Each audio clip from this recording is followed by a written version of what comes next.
Hello बच्चों, welcome back to Kashish classes. और आज हम पढ़ने वाले हैं क्लास 10 की हिंदी पाठ्य पुस्तक कृतिका का पाठ जिसका नाम है मैं क्यों लिखता हूँ। इस पाठ के लेखक अज्ञे जी है। हमारे इस पाठ में लेखक अज्ञे जी बहुत ही खूबसूरत उदाहरण के साथ हमें बताते हैं कि आखिरकार मैं या कोई और भी लेखक क्यों लिखता है। और लेखक अज्ञे जी के अनुसार लिखे बिना इस सवाल का जवाब मिल पाना कि आखिरकार मैं लिखता क्यों हूँ, ये संभव नहीं। इसीलिए उन्होंने इस पाठ को ही लिख दिया। अज्ञे जी के अनुसार कोई भी लेखक सिर्फ 2 वजहों से लिखता है।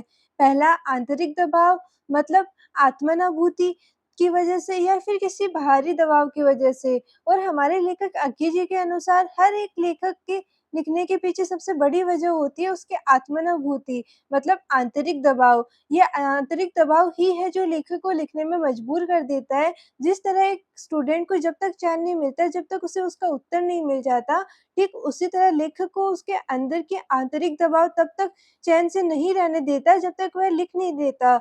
तो ये तो था आंतरिक दबाव जो अंदर से लेखक को लिखने के लिए मजबूर करता है। लेकिन कुछ बाहरी दबाव भी होते हैं जैसे संपादकों का आग्रह। संपादक मतलब जो किसी भी किताब या न्यूज़पेपर में क्या लिखा जाएगा, कितनी फ़ोटोज़ होगी, कौन से कलर से लिखा जाएगा, ये सारी चीज़ें तय करते हैं। और जब भी संपादकों को अपनी किताबों में अच्छी कहानियाँ या अच्छे आर्टिकल्स चाहिए, इसीलिए वो समय-समय पर लेखकों से लिखने का आग्रह भी करते रहते हैं। संपादकों के साथ-साथ कई बार प्रकाशकों की माँग भी लिखने की सबसे बड़ी वजह होती है। प्रकाशक मतलब होता है जो किताबों को छापते हैं, मतलब पब्लिशर। अब प्रकाशक सिर्फ़ किताबें ही छाप सकते हैं, पैसे तो नहीं, इसीलिए वो समय-समय पर लेखकों से लिखने का आग्रह करते रहते हैं। इसी तरह तीसरी वजह है आर्थिक आवश्यकता मतलब फाइनेंशियल नीड, जो दिल ना होते हुए भी लेखक को लिखने को मजबूर करती है। लेखक अज्ञे जी कहते हैं मुझे इन बाहरी दबावों से बहुत ज़्यादा फ़र्क नहीं पड़ता, मुझे तो मेरी भीतरी व्यवस्था मतलब मेरी आंतरिक दबाव ही लिखने को प्रेरित करती है। लेकिन हाँ, कुछ ऐसे भी आलसी जीव होते हैं जो बिना किसी बाहरी दबाव के लिख ही नहीं पाते। जैसे सुबह-सुबह आपकी नींद तो खुल गई है, लेकिन आप बेड से उठने के लिए अलार्म बजने का इंतज़ार कर रहे हो। जब अलार्म बजेगा तब मैं उठूँगी। मतलब जब संपादक या प्रकाशक आग्रह करेंगे या पैसों की ज़रूरत होगी तब मैं लिखूँगा। अज्ञे जी कहते हैं मुझे इस अलार्म की ज़रूरत नहीं, मैं तो बिना संपादक या प्रकाशक के आग्रह के ही लिखते रहता हूँ। लेकिन हाँ, सुबह मेरे उठने से पहले अगर अलार्म बज भी जाए तो मुझे कोई भी परेशानी नहीं होती। मतलब अगर मेरे पास प्रकाशकों या संपादकों का आग्रह आ भी जाता है तो मुझे कोई परेशानी नहीं होती। ये तो मुझे लिखने को और भी ज़्यादा प्रेरित करते हैं। तो अज्ञे जी ने हमें लिखने के 2 कारण बताए। पहला बाहरी दबाव जिसमें हमने 3 चीज़ें पढ़ी। पहले संपादकों का आग्रह, दूसरा प्रकाशकों की माँग और तीसरा आर्थिक ज़रूरत। उसी तरह लेखक ने बताया कि लिखने की सबसे महत्वपूर्ण वजह है भीतरी व्यवस्था मतलब आंतरिक दबाव। और ये भीतरी व्यवस्था क्या होती है? इसे लेखक ने अपने द्वारा लिखी एक कविता हिरोशिमा के उदाहरण से हमें समझाते हैं। वो बताते हैं एक बार जब वो जापान गए तो वहाँ हिरोशिमा में उन्होंने देखा कि एक पत्थर पूरी तरीके से झुलसा हुआ है और उस पर एक व्यक्ति की लंबी और काली सी छाया हमेशा के लिए छप गई है। विज्ञान का विद्यार्थी होने के कारण उन्हें रेडिएशन के बारे में काफ़ी जानकारी थी। उस पत्थर को देखकर उन्होंने ये अनुमान लगाया कि जब हिरोशिमा पर एटम बम गिराया गया होगा, तो उस समय वो व्यक्ति उस पत्थर के आस-पास खड़ा होगा। एटम बम और रेडिएशन ने एक पल में पत्थर के आस-पास के हिस्से और उस आदमी को जलाकर खाक कर दिया होगा। लेकिन जितनी जगह पर वह आदमी खड़ा था, उतनी जगह का पत्थर जलने से बच गया और वो दर्दनाक पल हमेशा के लिए उस पत्थर में कैद हो गया।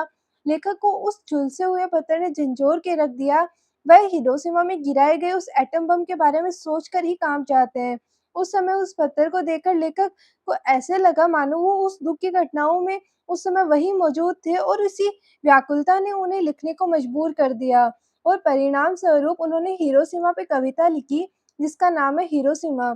लेखक कहते हैं कि ये कविता चाहे कैसी भी हो मुझे फ़र्क नहीं पड़ता क्योंकि ये कविता मेरे अनुभव से नहीं, मेरी अनुभूति से पैदा हुई है। और ये एक लाइन है, ये कविता मैं अनुभव से नहीं, मेरी अनुभूति से पैदा हुई है, ये इस पाठ की सबसे महत्वपूर्ण लाइन है। तो इसीलिए क्योंकि लेखक ने हमें बताया था कि मैं बाहरी दबाव से नहीं बल्कि अपने आंतरिक दबाव या भीतरी व्यवस्था की वजह से लिखता हूँ। और इस भीतरी व्यवस्था के 2 कारण होते हैं, पहला अनुभव और दूसरा अनुभूति। अनुभव मतलब होता है जब आप किसी चीज़ से गुज़रते हो, किसी चीज़ को एक्सपीरियंस करते हो। जैसे जब हिरोशिमा में बॉम्ब ब्लास्ट हुआ होगा, तो उस रेडिएशन से जिसके परिवार वाले मारे गए, उन्होंने उस दर्द को एक्सपीरियंस किया, वो उस दर्द से गुज़रे, लेकिन लेखक ने उस दर्द को एक्सपीरियंस नहीं किया। लेकिन हाँ, उस पत्थर को देखकर और वहाँ के लोगों से बात करके लेखक उस दर्द को महसूस कर पाए, जैसे वो सारी चीज़ें उनके साथ भी हुई हो। इसे अनुभूति कहते हैं और लेखक के अनुसार अनुभव से कई ज़्यादा महत्वपूर्ण है अनुभूति। अनुभव में तो आज जब आपके साथ कुछ होता है, सिर्फ़ तभी आप उस दर्द को महसूस कर पाते हो, लेकिन अनुभूति से आप किसी और के दर्द को देखकर ही महसूस कर पाते हो। जैसे अगर आपको चोट लग जाए, तो उस चोट को सिर्फ़ आप अनुभव कर सकते हो, लेकिन उस दर्द की अनुभूति आपसे कई गुना ज़्यादा आपकी माँ को होती है। तो बस यहीं पे ख़त्म होता है हमारा ये प्यारा-सा पाठ। मिलते हैं अगली वीडियो में अगले पार्ट के साथ। और अगर आपको वीडियो अच्छा लगा हो, तो please like and share and subscribe to my channel. Thanks for being with us. Keep loving, keep supporting. Thank you.